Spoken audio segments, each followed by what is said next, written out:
안녕하세요. 커뮤니티 리부트의 첫 번째 발표를 맡게 된 진겸이라고 합니다. 반갑습니다. 저는 현재 DDG 캠퍼스 코리아라는 커뮤니티의 오거나이저로 있고요.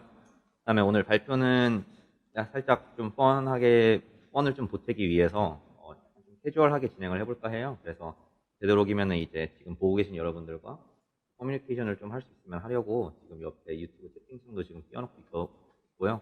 언제든지 뭐 궁금하신 부분이 있다던가 그러면은 질문을 해주시면 됩니다. 잘 안 들리나요? 네네.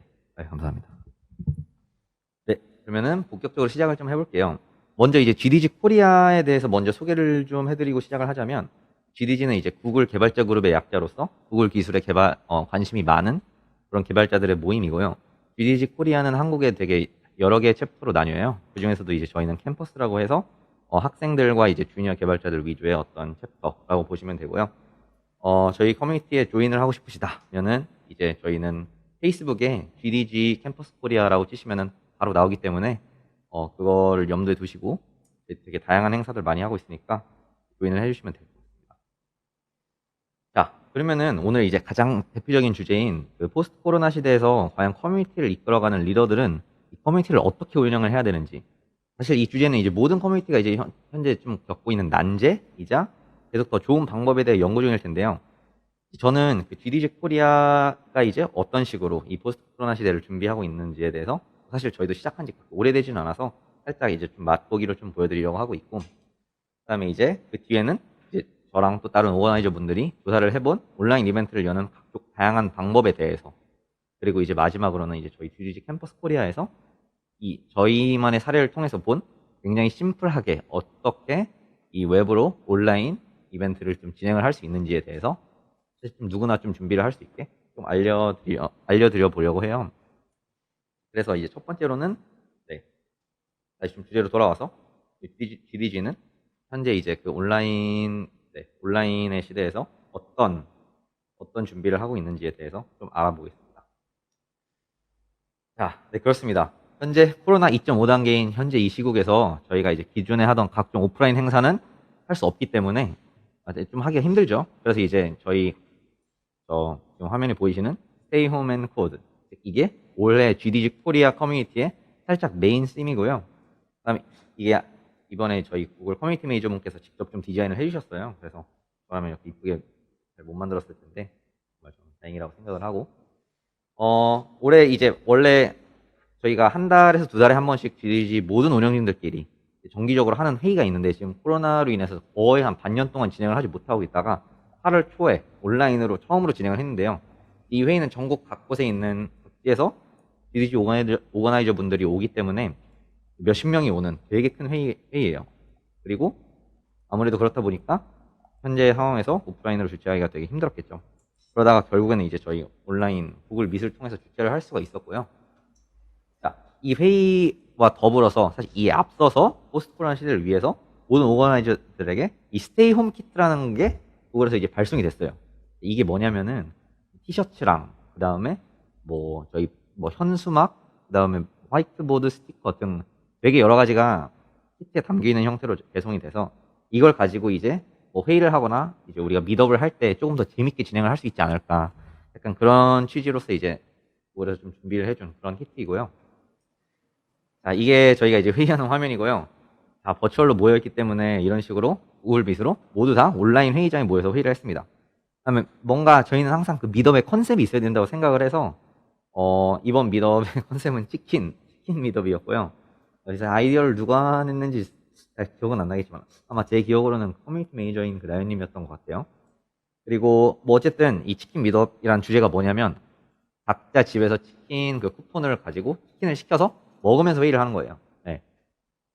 뭔가 되게 좀 50명이 넘는 사람들이 화면으로 치킨을 먹는 걸 떠나서 아마 처음 본 광경인 것 같은데 아무튼 나쁘지 않더라고요.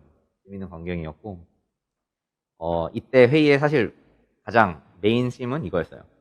이제 저희가 가장 고민이었던 건 워낙 저희가 오프라인 기반이고 오프라인 경험이 많기 때문에 어떤 걸 해야 과연 온라인으로도 이 똑같이 오프라인에서 하는 거랑 같은 이 재미가 있을까, 그런 거에 대해서 좀 되게 많이 활발히 소리를 했던 것 같은데요. 뭐 아까 말씀드린 치킨 컨셉도 이제 하나이고 또 이제 온라인으로만 할 수 있는 뭔가 특별한 뭐 장점이 있을까? 그런 거에 대해서도 되게 논의를 하는 시간이 좀 많았던 것 같아요. 뭐 그래서 이제 저희가 아이디에이션 팀별로 나눠서 좀 아이디에이션을 이제 해본 결과 굉장히 많은 다양한 주제들이 나오더라고요. 거의 지금 한 몇십 개가 넘는 그런 아이디어들이 나왔는데 뭐 저희 약간 운영진이 많은 것도 있지만 아무튼 함께 모여서 이렇게 되게 회의를 하니까 되게 재밌는 그런 주제들이 다양하게 많이 나오는 것 같아요. 그래서 이제 좀 뭐 재밌는 거 몇 가지를 제가 좀 뽑아봤는데 저희가 이제 원래는 그 뭐 페이스북 그룹에도 이제 뭐 무학코란 그룹이 있고 모여서 각자 코딩하는 모임이라고 해가지고 네 진짜 말 그대로 모여서 각자 자기 할 거 하는 모임을 갖다가 오프라인에서 이제 모여서 했다면 이제 그걸 갖다 온라인으로 바꾸는 거죠. 즉 뭐 구글 미시나 줌 같은 걸 켜놓고 자기 화면을 공유하면서 네, 그렇게 코딩을 하는 모임부터 시작을 해서 뭐 라이브로 이제 코드 리뷰를 한다든지 아니면은 아까처럼 치킨 모임처럼 밥을 먹는다든지 어쨌든 뭔가 다 이 여기서 공통점을 찾자면은 결국에는 다른 사람들과 리얼타임으로 커뮤니케이션을 하는 과정이 있어야 돼요. 그게 없으면 사실 온라인으로 하는 재미가 조금 많이 반감이 되는 것 같고요. 결국은 이제 그 중에서 이제 저희가 또 실제로 지금 진짜 하기로 기획을 한 것 중 하나가 이제 바로 이 온라인 모각고, 방금 전에 말씀드린 온라인 모각고를 각 챕터별로 릴레이로 해서 이제 뭐 예를 들면은 하루는 뭐 저희 캠퍼스 챕터가, 다른 하루는 서울이 이런 식으로 되게 그러니까 하루씩 돌아가면서 릴레이로 진행을 해서 한번 좀 일주일 동안 좀 긴 시간 동안 해보려고 하고 있어요. 그래서 뭐 방구석에 모여서 이제 각자 자기가 코딩하는 화면을 공유하는 거고, 그다음에 내가 좀 약간 얼굴에 자신 있다 그런 분들은 이제 카메라까지 공유를 해주시면 되고, 그다음에 이제 또 저희 항상 워크 같은 걸 할 때 카페 같은 데 가서 하는데 그러면 되게 좋은 음악들이 나오잖아요. 그렇기 때문에 이제 오거나이저 분들이, 운영진 분들이 되게 디제잉도 좀 신경을 써서 해주는 그런 좀 재밌는 그런 형태의 좀 행사들을 준비 중에 있습니다.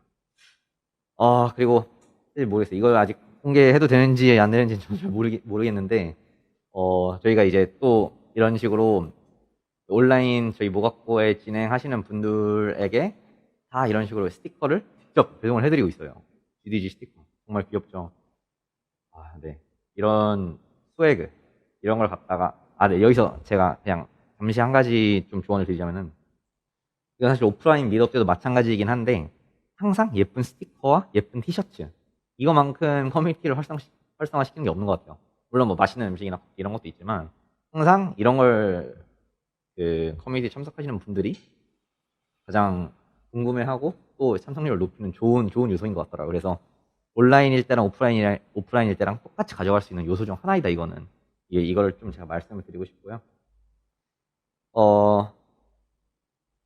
자, 그래서 결국에는 이제 뭐 행사의 아이디에이션도 중요하지만 행사 안에 컨텐츠를 갖다가 좀 딜리버하는 방법, 이것도 사실 굉장히 좀 중요한 요소인데 이런 거에 대해서 좀 상당히 많은 고민을 해봤었거든요.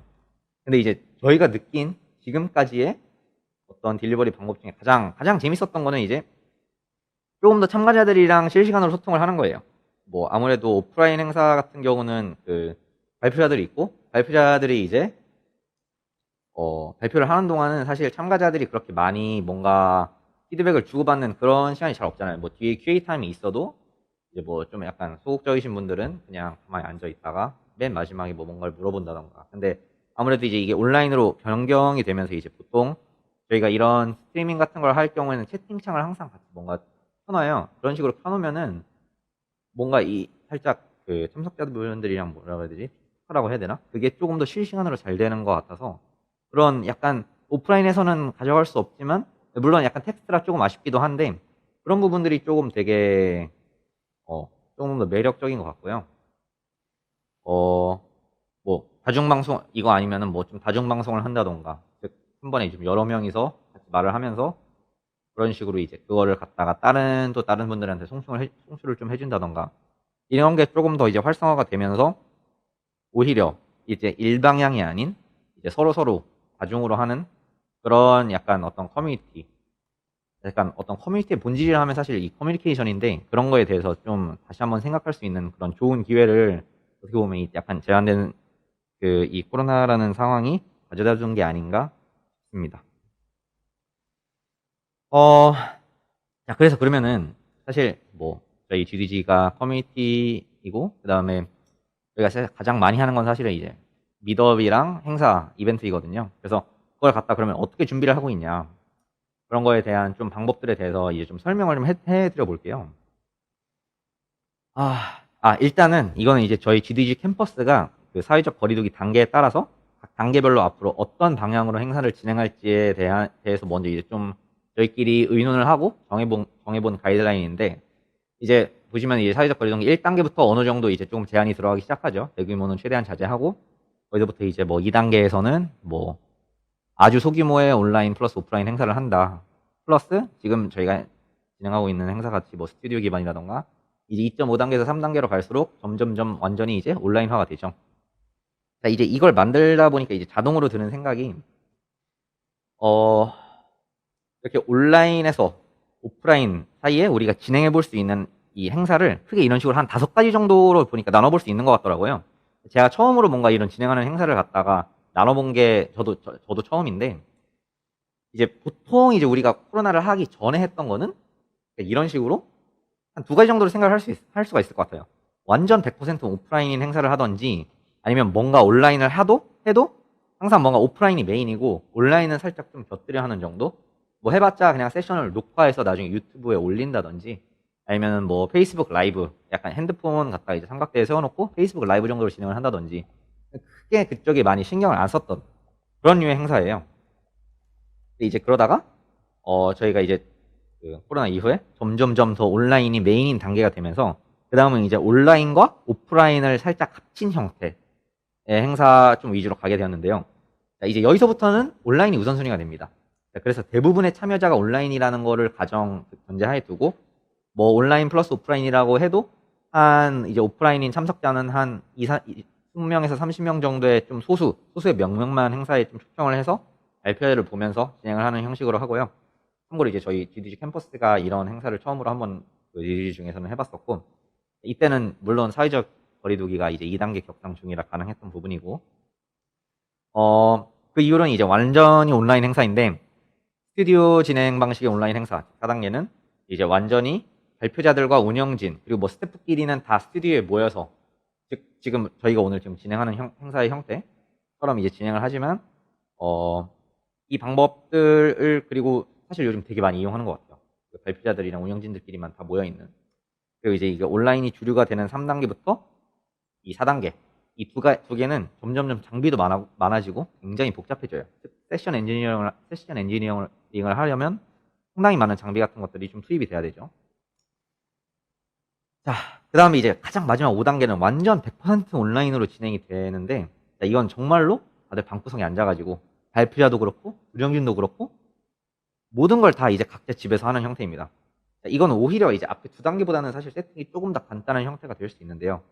뭐 이거 관련해서는 이제 저의 뒤에 발표할 강경원님께서 조금 더 설명을 해주실 예정이고요. 또 이제 재밌는 거는 완전히 이제 온라인 진행 방식부터는 또 이제 또 다른 이 2가지 선택지가 있어요. 선택지가 참 많죠. 여기서부터 이제 완전 100%찐 라이브로 갈지, 아니면 부분적으로만 라이브로 가고 나머지는 프리테이블 돌리던지, 즉 녹화를 해놓은 거를 틀던지, 아니면 또 완전히 그냥 녹화해놓은 걸 갖다가 정해진 시간에 트는 방식.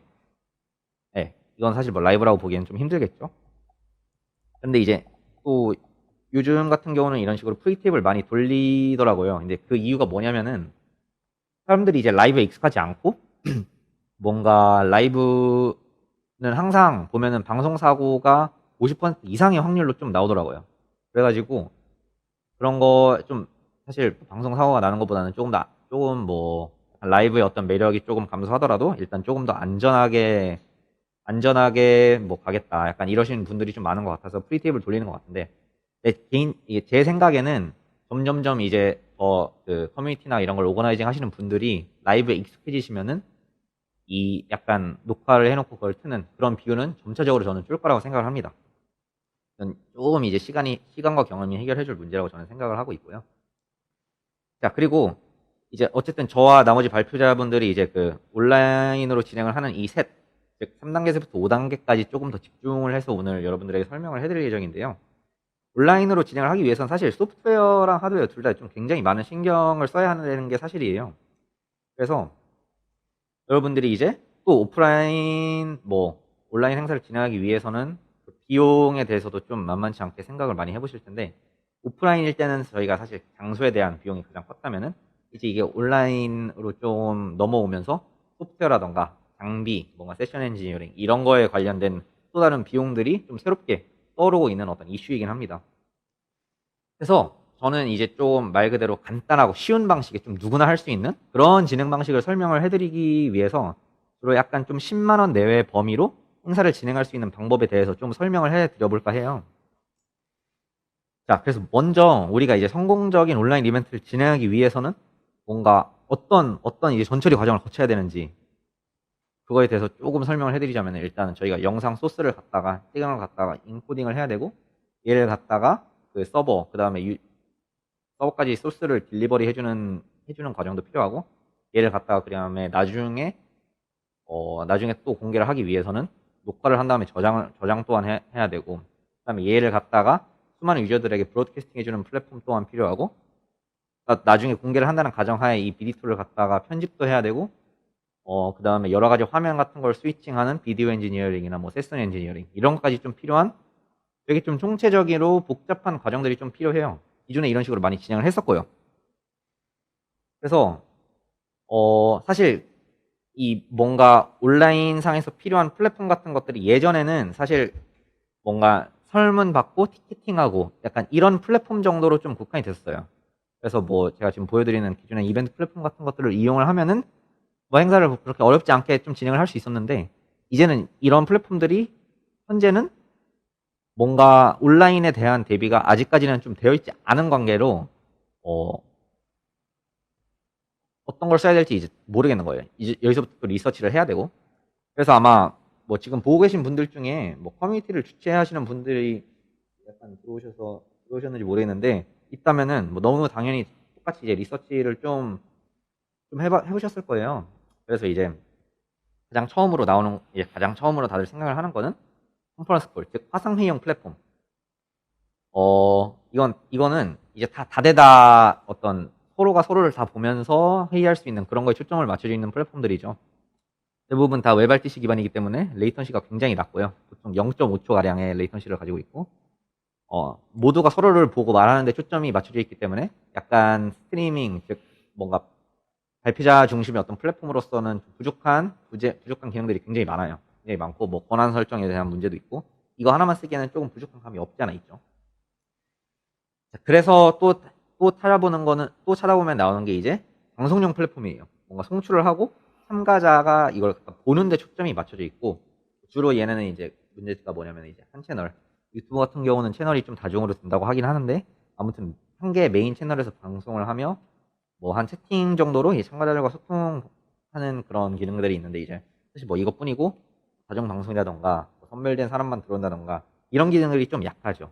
또 이제 얘네들은 웹RTC 기반이 아니기 때문에 영상을 주로 약간 RNTP로 송출을 하고 HLS로 받는 그런 형식이기 때문에 약간 레거시 형식이기 때문에 레이턴시도 무시를 할 수가 없습니다. 빠르면 한 4초에서 5초 정도 돼서 느린 건 한 10초에서 15초까지도 본 것 같아요. 그래서 이런 레이턴시 문제를 또 무시를 할 수가 없고, 그다음에 방금 보여드린 유튜브나 트위치 뭐 이런 플랫폼으로 송출을 하기 위해서는 일단 또 브로드캐스팅 프로그램이라는 걸 좀 써야 돼요.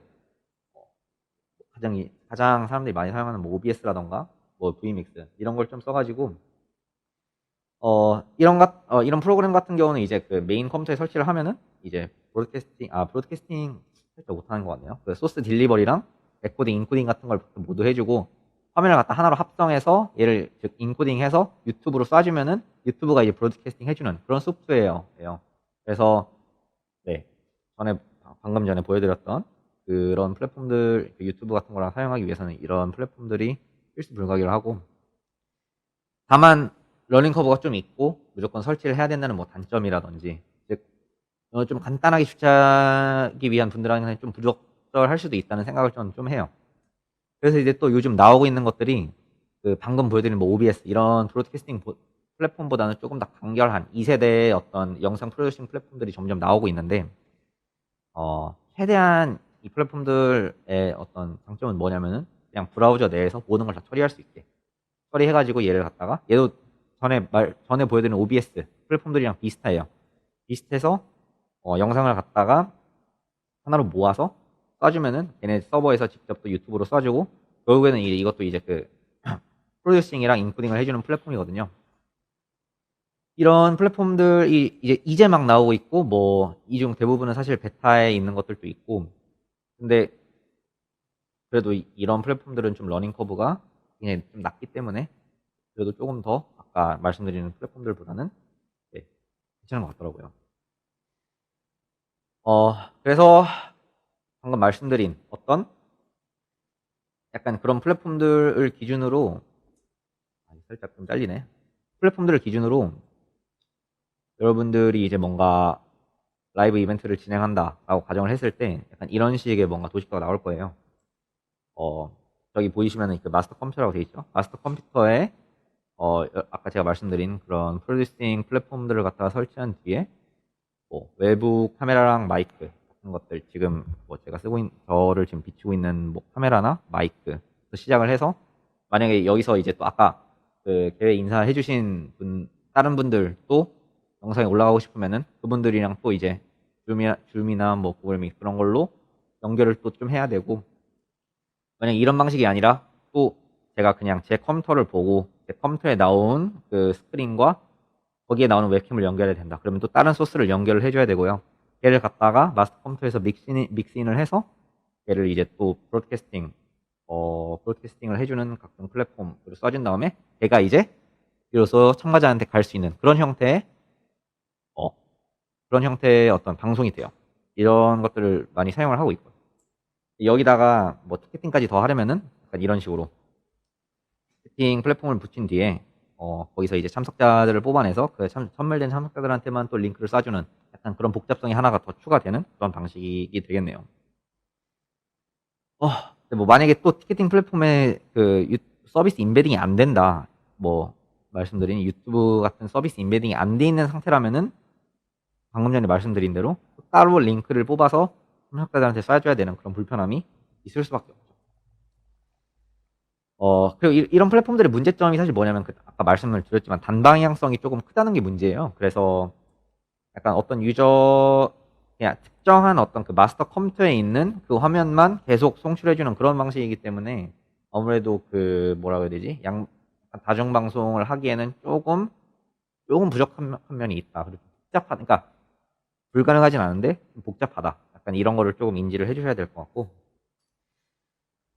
자, 그래서 이제야 한 2020년이 되고서야 본격적으로 뭐 완전한 이제 통합 플랫폼들이 점점 나오려고 하는 것 같아요. 조금씩 등장을 하고 있는데 말 그대로 이제 이 통합 플랫폼들은 하나의 플랫폼으로 티팅부터 해서 아까 제가 말씀드린 어떤 영상 프로덕션 이걸 갖다 스튜디오라고 하는데 그 스튜디오 뭐 그다음에 뭐 유튜브 인베딩 하고 싶으면 인베딩 할 수도 있고 뭐 그다음에 다중방송 여러 명의 발표자가 방송을 할 수 있는 약간 그런 되게 좀 쉽고 간결하게 만든 플랫폼들이 이제야 막 나오고 있어요.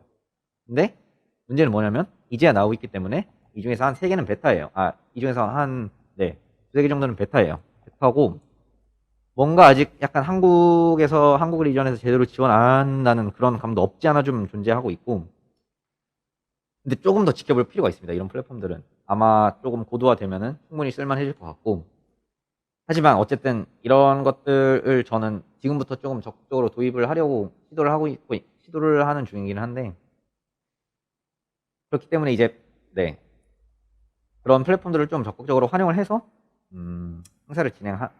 행사를 진행하려면 어떻게 해야 되냐 즉 좀 아까 제가 말씀드린 뭐 좀 귀찮게 뭔가 되게 엄청 좀 일이 많거든요 이렇게 하려면 그렇기 때문에 최대한 좀 심플하게 하고 싶으신 분들을 위해서 제가 어떻게 해야 되는지 좀 간단하게 좀 설명을 드리자면은 네 사실 딱 이 3가지만 있으면 돼요. 첫 번째 와이파이 저희는 심지어 유선 인터넷도 안 썼어요. 와이파이랑 그다음에 두 번째 웹캠이랑 스피커를 빼먹긴 했는데 뭐 웹캠에 스피커가 달려있다고 가정을 하고 웹캠이랑 그다음에 이걸 갖다가 해주는 통합 프로그램 하나만 있으면 돼요. 이 3가지로 갖다가 이제 웨비나를 그냥 바로 진행을 할 수 있는데 이렇게 좀 복잡했던 부분이 되게 심플하게 줄어들죠. 이렇게 간결해지는 걸 볼 수가 있고,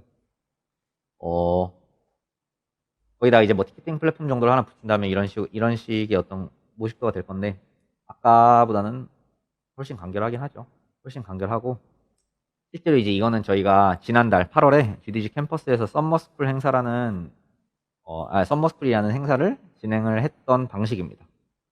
저희가 이제 원래는 온라인 발표자들을 다 모아놓고 온라인 플러스 오프라인의 형태로 진행을 하려고 했는데, 사실 그렇게 진행을 했고, 그다음에 갑자기 한 분이 어떤 사정상 그날 못 오시게 된 거예요. 그래서 집에서 원격으로 진행을 해야 되는 상황이 됐는데, 그래서 이제 저희는 현장에 모여 있는 모든 분들은 갖다가 이제 소스1, 외부 카메라랑 마이크, 그다음에 스크린을 갖다가 그 송출을 했고, 그와 동시에 이제 그 원격으로 발표하시는 분 한 분은 따로 또 이제 줌 웨비나 플랫폼을 통해서 연결을 했습니다.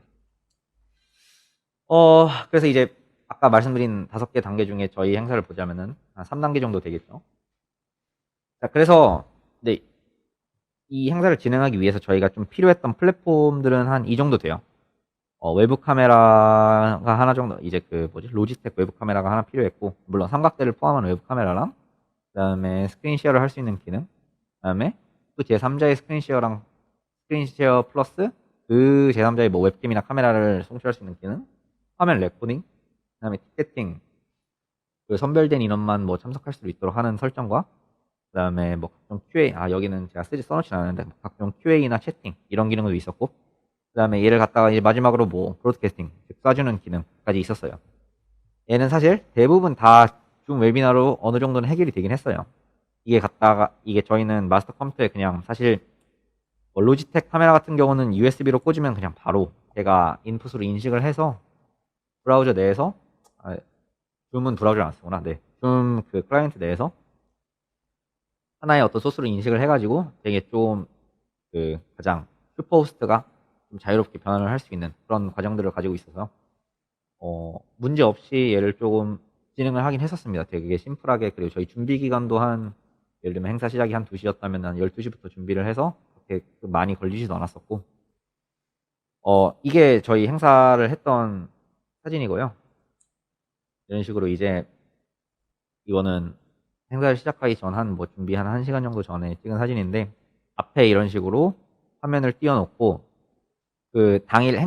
당일날에 이제 행사장에 모이신 분들도 어쨌든 봐야 되잖아요. 봐야 되기 때문에 이런 식으로 앞에 틀어놓고, 그 다음에 이런 식으로 좀 발표를 하셨어요. 이런 식으로 발표를 하시고, 보시면은 이제 저희 카메라가, 발표자 기준으로, 오른쪽에 위치해 있는데, 그 이유가 뭐냐면은 이제 저희 아무래도 오프라인으로 오시는 분들도 있기 때문에 그 오프라인으로 오시는 분들이랑 눈을 마주치면서 발표를 했을 때 가장 자연스러운 어떤 각도가 나오도록 그런 식으로 카메라 설정을 해놨고요. 자세히 보시면은 이제 화면에 순서가 2대예요. 한 대 같은 경우는 이제 본인이 발표하는 그 화면, 발표자 뭐 자료라던가 그런 게 있는 그 화면이 발표자 앞에 있는 화면이고, 그 앞에 하나 더 있는 컴퓨터 같은 경우는 현재 지금 송출돼서 어떻게 나오고 있는지, 그 다음에 뭐 채팅창 이런 걸 갖다가 조금 해놓는 그런 화면이었어요. 그래서 아까 말씀드린 발표자 맨 앞에 있는 컴퓨터가 이제 마스터 컴퓨터로 사용을 했고, 거기서 이제 세미나실 내부에 있는 HDMI 케이블로 프로젝터를 연결한 다음에 듀얼 모니터, 즉 2번째 모니터에서 나오는 내용을 갖다가 줌 웨비나로 화면 송출을 했어요. 그런 식으로 화면 송출을 해서 온라인에 있는 분들은 저기 또 지금 사진에서는 잘 안 보일 수 있는데 마이크가 달린 이어폰을 하나 끼고 계시거든요. 그 이어폰을 껴가지고 거기로 들어가는 내용으로 갖다가 온라인에 계신 분들은 보고, 오프라인에 계신 분들은 저 화면과 그 다음에 이제 사실 세미나실이 그렇게 크지 않아서 세미나실 내에서는 따로 스피커를 저희는 틀지 않았어요. 뭐 하울링 문제도 있고 그냥 목소리만으로 충분히 끝까지 다 들려서 그런 식으로 해서 온 플러스 오프라인의 어떤 온라인 이벤트를 갖다가 좀 단순하게 축제를 해볼 수 있는 그런 기회였습니다. 그리고 이거는 이제 저희가 또 좀 세션 토크를 할 때 어떻게 진행했는지에 대해서 조금 살짝 사진으로 보여드리자면은, 이제 컨퍼런스 콜용 마이크가 있어요. 이제 비싼 거부터 싼 게 있는데, 그걸 갖다 이제 하나 중간에 놓고 사회자랑 그다음에 이제 양측에 그 세션 그 패널 투표 진행하시는 패널들이랑 그다음에 또 이제 저기 보시면 그 노트북에 자세히 보면은 화면이 두 개죠. 그래서 이제 그 노트북에 있는 화면에 아래 화면을 보시면은 아까 제가 말씀드렸듯이 한 분이 못 오셨다고 했잖아요. 그 못 오신 분 같은 경우는 온라인으로 갔다가 이렇게 세션 토크를 진행할 수 있도록 저희가 네, 설정을 했어요. 그래서 뭐 실시간으로 오는 뭐 채팅 같은 거는 저기 맨 앞에 보이시는 랩탑으로 받고 그다음에 이제 못 오신 분은 또 자기 집에 있는 컴퓨터로 진행을 하셨고 뭐 이런 식으로 해가지고 저희가 되게 사실 그렇게 준비 기간이 길지 않았는데 좀 단순한 플랫폼과 단순한 방법들을 좀 사용을 해가지고 네, 이런 식으로 좀 행사를 주최를 좀 했었습니다. 또 저희가 사용했던 장비들 잠시 좀 말씀드리자면 로지스텍 회의용 카메라, 마이크 달린 이어폰, 아까 말씀드린 그 회의용 마이크, 랩탑 2대, 그다음에 줌 웨비나라는 그 플랫폼을 써가지고 저희 진행을 했었고요. 얘를 갖다가 가격을 산출해 보니까 대충 저희는 이제 장비들을 다 빌려서 사용하긴 했는데 직접 구매를 한다 하면은 30만 원 이하의 가격이 나오는 것 같더라고요. 그래서 이제 한번 사놓으면 사실 랩탑은 이제 누구나 요즘 노트북 하나쯤 있다는 가정하에 이제 산출을 한 거고 30만 원 이하의 가격으로 행사를 열 수 있고 한 번 사놓으면 그 뒤로는 이제 5만 원 이하 플랫폼 사용료만 내면 되기 때문에 좀 상당히 쉽게 약간 커뮤니티에서도 이런 행사를 좀 진행을 해볼 수가 있을 것 같아요. 네. 여기서 한 가지 이제 좀 단점이 있었다면은 아무래도 이제 저희가 전문적인 장비를 써서 송출을 하는 건 아니기 때문에 약간 화질이라던가 아니면 녹화본이라던가 이런 것들이 조금 뭔가 막 여러분들이 지금 보고 계신 화면만큼 뭐 깨끗하게 나가지는 못했던 것 같아요. 그래서 약간 뭐 1080p나 약간 이런 정도의 화질로는 송출을 하지 못하고 줌에서 아마 지원하는 정도가 한 720p 정도 됐던 것 같은데 그 정도의 화질과 사실 녹화본도 그렇게 화질이 좋지는 못했어요. 화질이 좋지는 못했기 때문에 말 그대로 좀 되게 한 100명짜리의 어떤 좀 단순한 되게 좀 간단한 세미나 정도였기 때문에 그런 점들은 저희가 조금 그걸 사실 그 부분에서 또 퀄리티를 올리기 위해서는 굉장히 많은 노력이 들어가거든요. 그런 것들을 이제 저희는 감안하고 저희끼리 준비한 행사였기 때문에 어쩔 수 없이 그냥 좀 버리고 가는 부분이긴 했습니다. 네. 이게 저희가 이제 이런 식으로 저희 디아야 행사를 좀 준비를 했었었고요. 사실 제가 준비했던 그 부분은 이제 사실 이게 끝인데, 제가 또 제 할 말만 하느라 채팅창을 못 봤네. 이상해. 그러니까 질문들이 많은 것 같진 않은데, 제가 설명을 잘 해서라고 저는 생각을 하고, 그 다음에 제 발표는 이제 여기서 마치고, 바로 이제 다음 분으로 손을 넘기도록 하겠습니다. 감사합니다.